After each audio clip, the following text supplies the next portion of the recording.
Olá galera, tudo beleza pessoal? Vamos a mais um Rumo à Posse. Não se esqueçam de divulgar o nosso trabalho, apertar o sininho, dar like, enfim, fazer aquelas coisas todas e falar com todo mundo aí para que a gente possa sempre oferecer mais coisas para vocês. Legal? Hoje nós vamos falar sobre a Banca Cefet Minas Gerais. Semana passada nós falamos sobre Cefet Bahia e agora vamos falar sobre Cefet Minas Gerais. São bancas com perfis diferentes. Tá? Ambas, né? São Cefet, mas da Bahia tem um perfil um pouco diferente da Cefet Minas Gerais. A Cefet Minas Gerais coloca muitas questões de interpretação de textos, uma coisa que eu até falo. Não são questões difíceis, não são.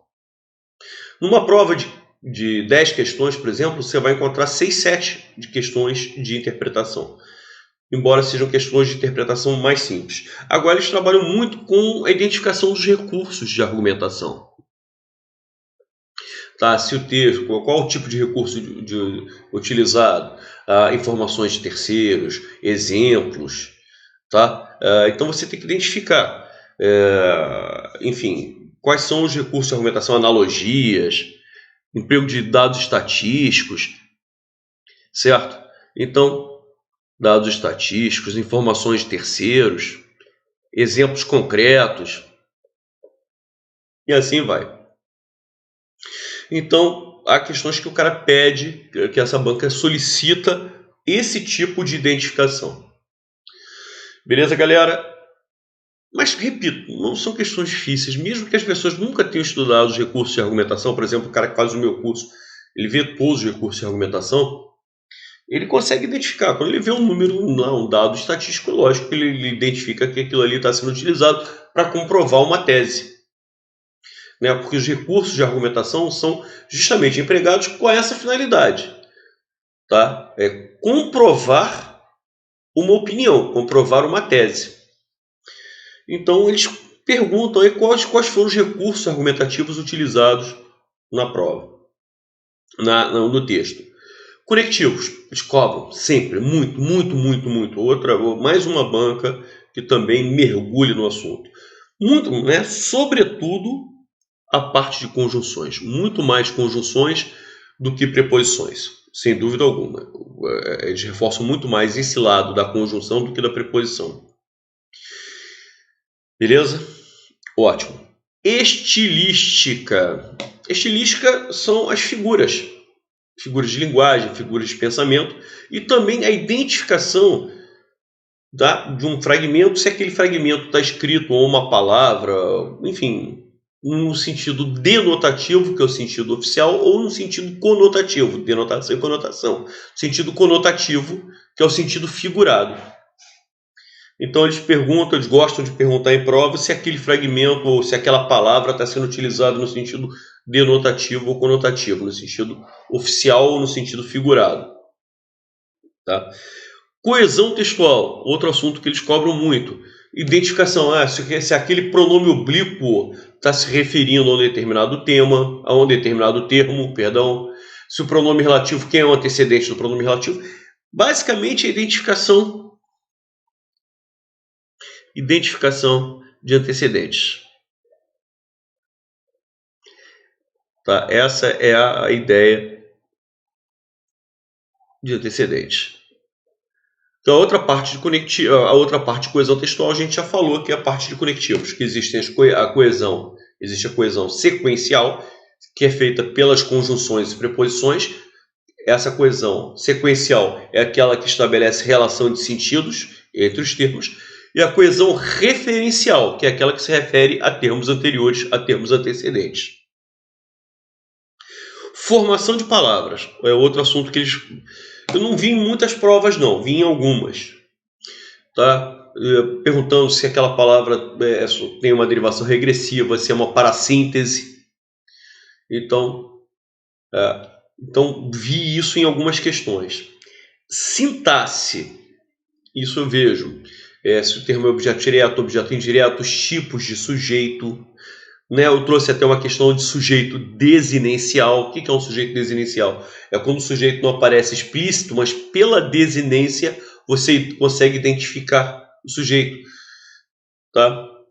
Por exemplo, eu comprei. Comprei Se pegar o verbo comprei, o radical vai até a letra R, comprei. É a vogal temática alomórfica. Por que é o verbo é o verbo comprar. A é a vogal temática.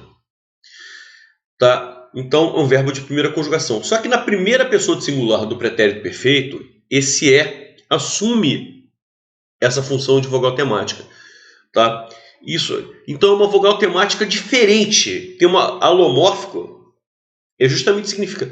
Morfos significa forma. Al é diferente, então é uma forma diferente da vogal temática. Então é uma vogal temática alomórfica. E é a desinência número pessoal. É que faz com que o verbo esteja na primeira pessoa do singular. Então, por essa desinência número pessoal, eu consigo identificar que esse verbo está na primeira pessoa do singular, logo tem como sujeito eu. Legal? Classes gramaticais, se um termo é verbo, se um termo é advérbio, se o termo é um pronome definido, se ele é um substantivo, se ele é um adjetivo. Funções do se. Tá? Funções do se. Se o se é pronome passivador, se o se é índice de terminação do sujeito, inclusive uma questão que eu trouxe é desse assunto. Se o se é parte integrante do verbo, se o se é um pronome reflexivo. Beleza? Essa questão da diferença entre pronome reflexivo e a parte integrante do verbo. Inclusive, vou aproveitar para falar sobre isso. É outro tema que eles gostam de cobrar. Regência verbal. Regência. Eles cobram regência, mas eles cobram também muito questão da transitividade. Eles pedem dois verbos que tenham a mesma transitividade. Ou seja, se um verbo for transitivo direto, na frase original, se aparecer um verbo transitivo direto, na alternativa, o verbo vai ter que ser transitivo direto. Na frase original, se aparecer um verbo transitivo indireto, independentemente da preposição. Na alternativa, o verbo vai ter que ser transitivo indireto. Então, a identificação do tipo de transitividade do verbo. Questões de pontuação. Tá? E aí eu vi que em algumas provas, sobretudo aquelas que já tem mais de 10 questões, de 15 a 20, 25 questões, eles pegam 2, 3 que eles pedem para vocês identificarem frases certas e erradas. Certo? E aí o erro pode vir de qualquer natureza, de regência, de pontuação, de crase, de colocação pronominal, enfim. Então, quando a prova é um pouquinho maior, eles reservam aí umas 3, 4, até 5 questões. E eles não dizem qual assinale a opção com erro de pontuação. Não, eles não fazem isso. Ou assinale a opção com erro de regência. Não. Assinale a opção que não atende a estrutura, não atende a correção gramatical. E aí você tem que achar a alternativa que apresenta algum tipo de erro. Esse erro pode ser de pontuação, de crase, de colocação pronominal, até mesmo de ortografia. Tá legal, pessoal? Tá bonito? Ótimo. Então vamos lá, eu selecionei 3 questõezinhas da banca. Tá? Eu não peguei questão de interpretação de texto, embora seja a base das provas, primeiro, porque as questões são muito simples, e segundo, porque os textos são muito grandes. Então, não é exatamente, não atenderia esse tipo de trabalho que nós estamos fazendo hoje. Então, eu acho que agregaria pouco. Eu acho mais legal, por exemplo, esse tipo de questão aqui. Tá? É que o candidato aqui pergunta, né, a banca pergunta pela identificação do se. Tá? Um se pode ser partícula expletiva? Pode. Cara, mas é muito raro. Eu só me lembro do se como partícula expletiva daquele poema do Olavo Bilac. Foi-se a primeira pomba despertada. Cara, é sempre esse caso. Pronome reflexivo. Esse aqui, a gente vai falar já já. Eu vou pular o pronome reflexivo nesse momento. Partícula passivadora. É aquele caso do fez-se o trabalho. Fez-se o trabalho. Tá? É o caso do verbo transitivo direto mais o pronome se, que faz com que esse termo aqui, o trabalho, que seria o objeto direto, se transforme em sujeito paciente. Inclusive, se eu passar esse termo para o plural, o verbo obrigatoriamente vai para o plural. Fizeram-se os trabalhos. Então, esse cara aqui acaba, inclusive, assumindo a função de sujeito, sujeito paciente. Esse C aqui é um pronome apassivador, ou como nas escolas colocam, pas, partícula apassivadora do sujeito. Precisa-se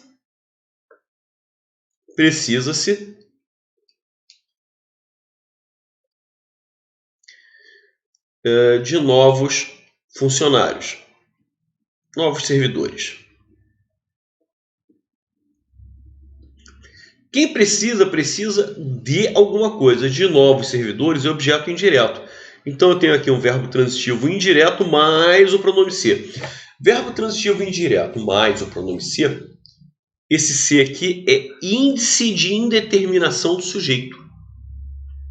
Nas escolas, eles também chamam de PIS, partícula indeterminadora do sujeito. Partícula indeterminadora do sujeito. E ao contrário do caso de cima, em que o ser é pronome apassivador, que faz com que aquele termo, o trabalho, que seria objeto direto, se transforme em sujeito, por isso o verbo concorda com ele, o trabalho estava no singular, o verbo fazer estava no singular. Quando eu passo para o plural, o verbo acompanha, fizeram seus trabalhos. Já quando o ser é índice de indeterminação do sujeito, ou PIS, partícula indeterminadora do sujeito, tá? Cara, sempre que o ser, repito, for índice de indeterminação do sujeito, aconteça o que acontecer, o verbo tem que estar na terceira pessoa do singular. Então, por isso que aqui novos servidores está no plural, o verbo precisar está no singular, na terceira pessoa do singular. Não muda nada. Bom, vamos agora falar sobre a diferença entre o pronome reflexivo e a parte integrante do verbo. Então, por exemplo, eu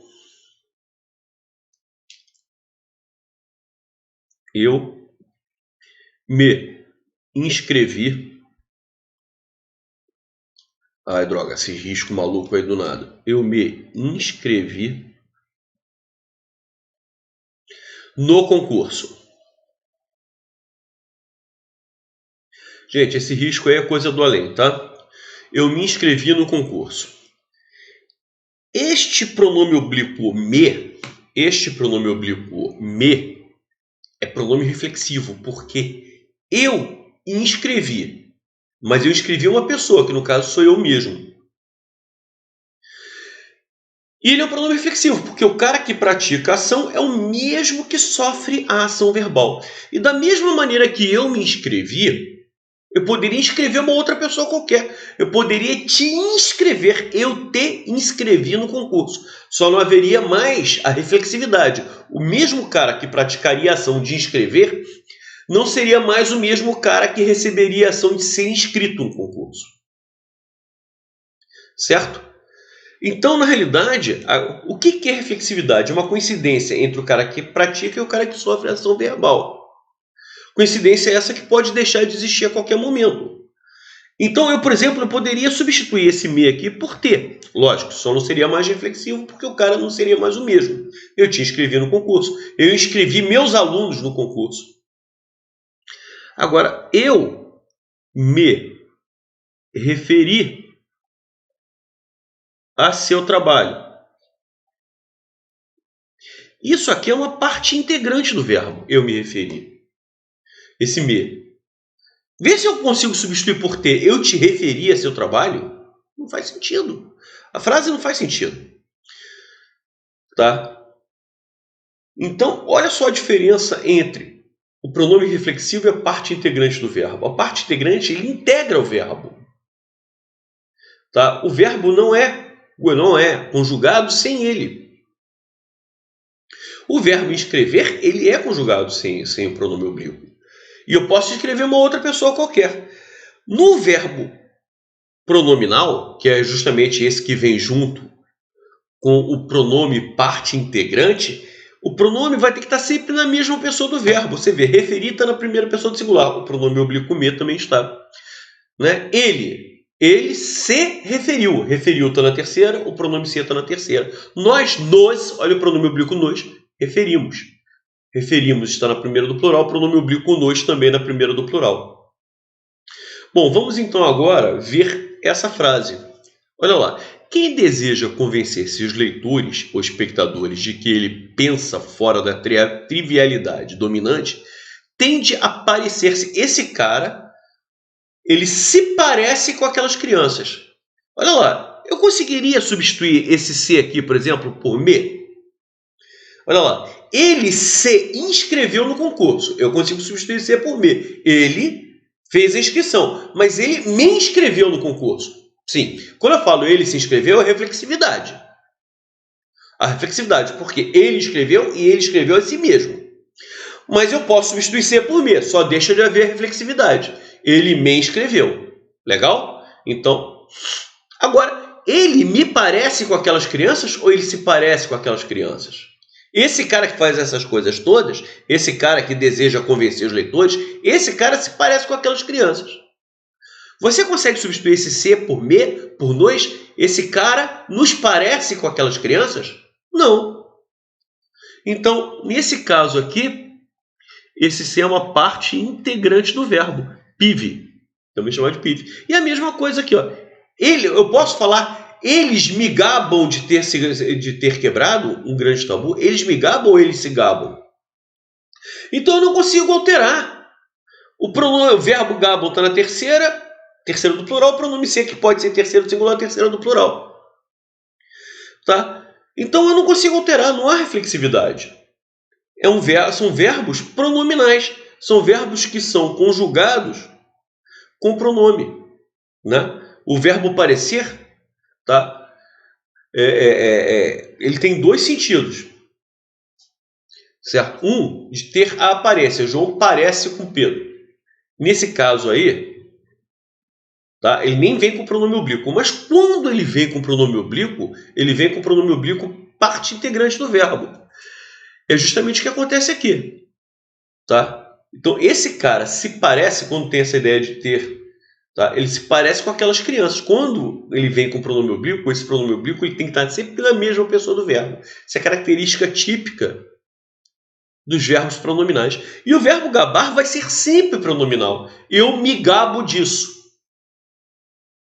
Tá? Então ele vai ser sempre um verbo pronominal. Sempre.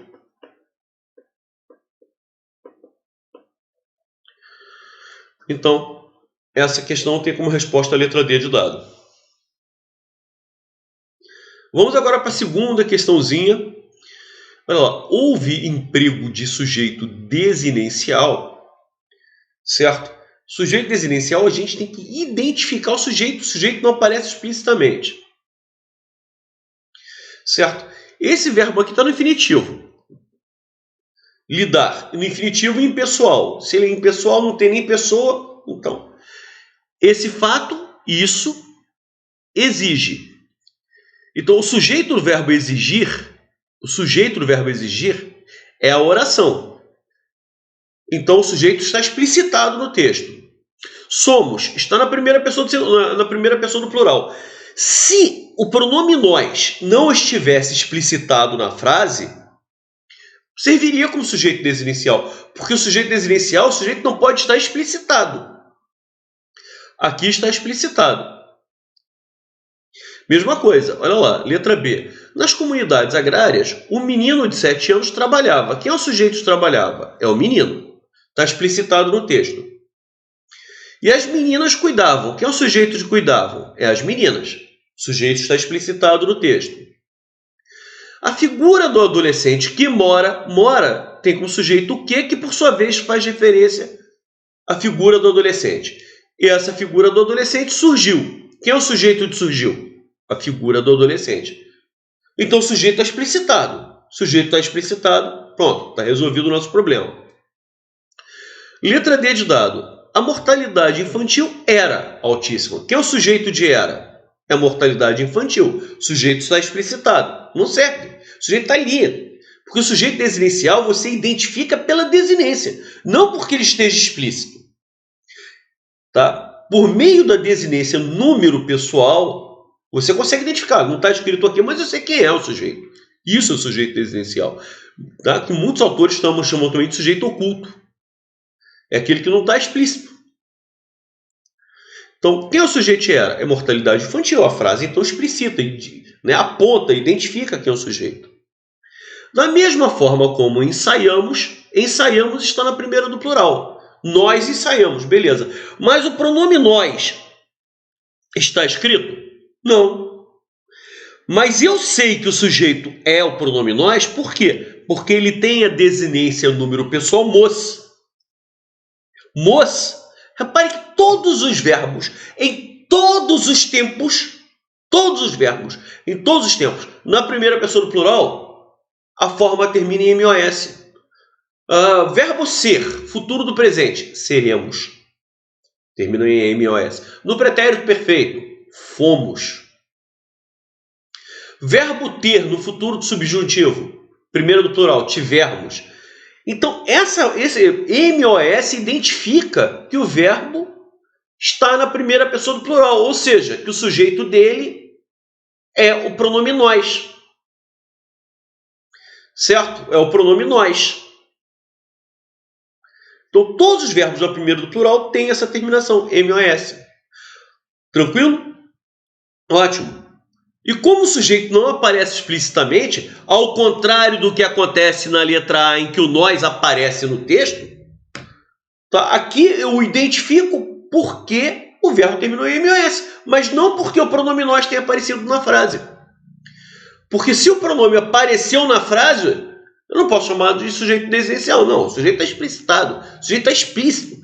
Aqui não. Aqui eu só consigo identificar por causa da desinência número pessoal. Olha lá. Número. Por que se chama número pessoal?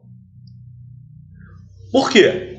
Porque, olha lá, ensaiamos. Está na primeira pessoa. Aí daí pessoal. Do plural, número. Então, por meio do mos, que é a desinência número pessoal, eu identifico que esse verbo está na primeira pessoa do plural, logo o sujeito é o pronome nós. Mas o nós não está escrito, porque se o nós viesse escrito aqui, da mesma forma como nós ensaiamos, eu já não poderia dizer que o sujeito seria desinencial. Não poderia dizer, porque o sujeito estaria explícito no texto. Embora, obviamente, contenha a mesma desinência número pessoal. Mas o sujeito estando explícito, eu tenho que dizer, não, pera lá, o sujeito é escrito aqui. Então, é um sujeito simples, nós. É esta a resposta. E a mesma coisa, temos a mesma coisa. Nós temos. Não está escrito aqui, mas, se temos, só pode ser nós. Não apareceu explicitamente, não. Então, o sujeito é desinencial, que também poderia se chamar de sujeito oculto. Muitos autores chamam de sujeito oculto, embora eu não goste dessa nomenclatura. Por fim, outro assunto que eles cobram direto, né? Sempre, essas bancas adoram questões de conjunções. Certo? Ótimo. Vamos lá, gente.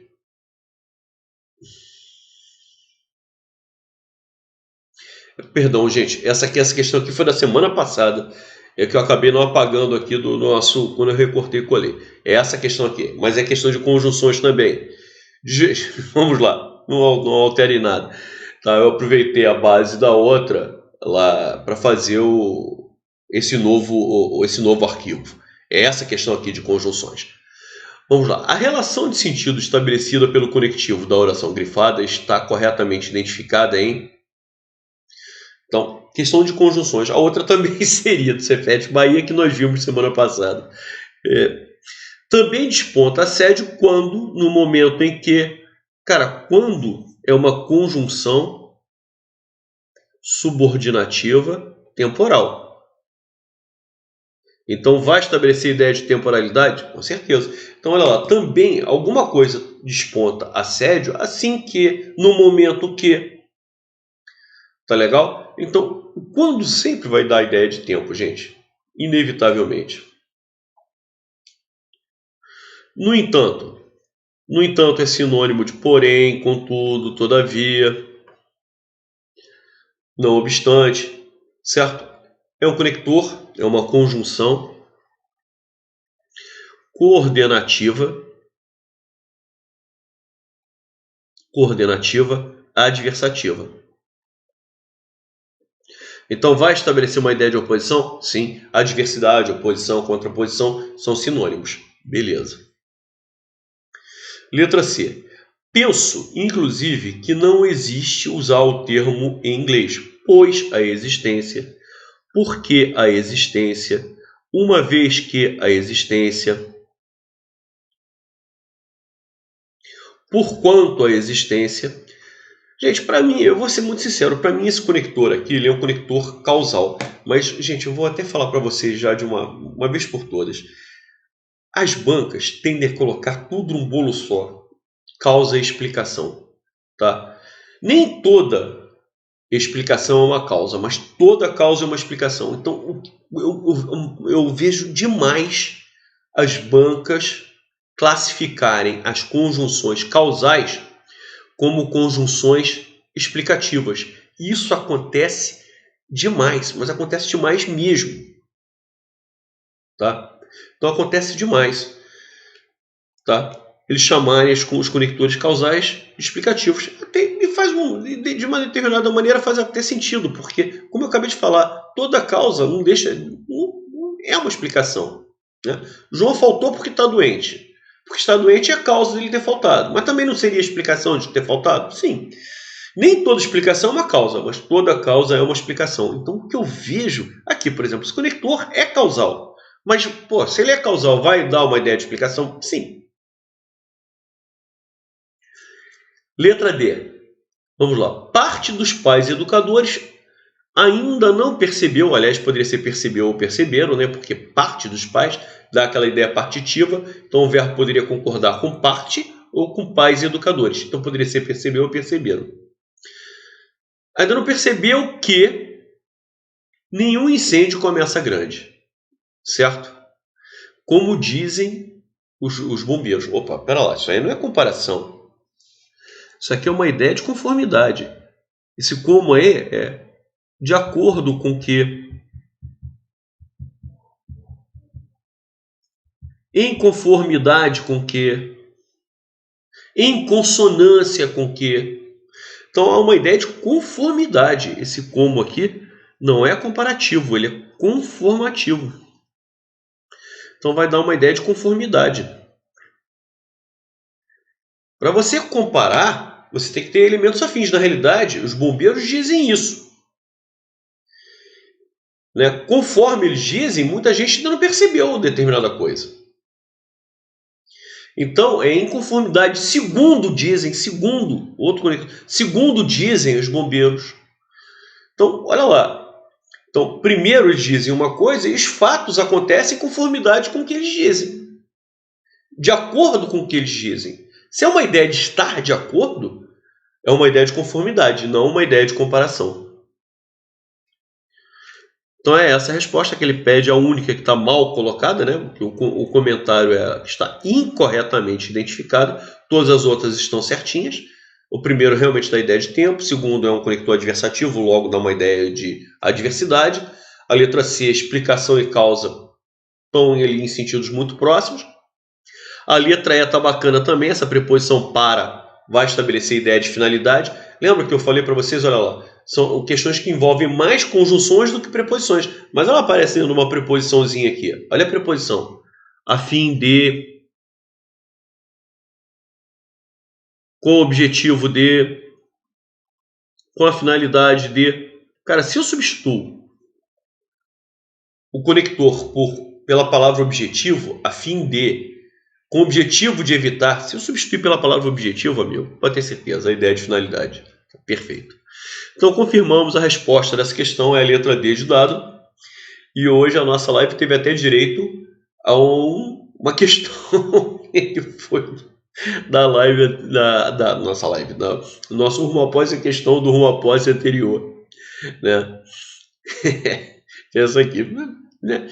Mais que dá a ideia de adversidade, oposição, e o porquê, que também é, olha lá, que coisa curiosa, esse porquê aqui é uma conjunção causal, e novamente ele chama de explicação, olha lá, Isso aqui eu corrigi na semana passada, por isso que eu estou indo muito rápido, pessoal. E não é do Cefet Minas Gerais, é Cefet Bahia. É porque quando eu fui fazer um novo arquivo, aproveitando o anterior, acabei me esquecendo de apagar essa página. Mas foi até interessante por conta disso. Olha lá, mais uma vez ele classifica uma conjunção causal como uma conjunção explicativa. E faz sentido. Porque, como eu falei, nem toda explicação é uma causa, mas toda causa é uma explicação. Pode ter certeza disso. Toda causa é uma explicação. Beleza, galera? Que beleza, né? Fechamos mais um Rumo à Posse, novamente com mais de meia hora. Tá virando quase uma nova live. Beleza? Semana que vem não teremos live, hein? Não teremos Rumo à Posse e não teremos live porque é a semana do português. Mas daqui a 15 dias estamos retornando, estaremos juntos novamente. Então semana que vem não teremos Rumo à Posse. Valeu, pessoal. Um grande beijo para todos, grande abraço. E até o dia... Vamos fazer as contas.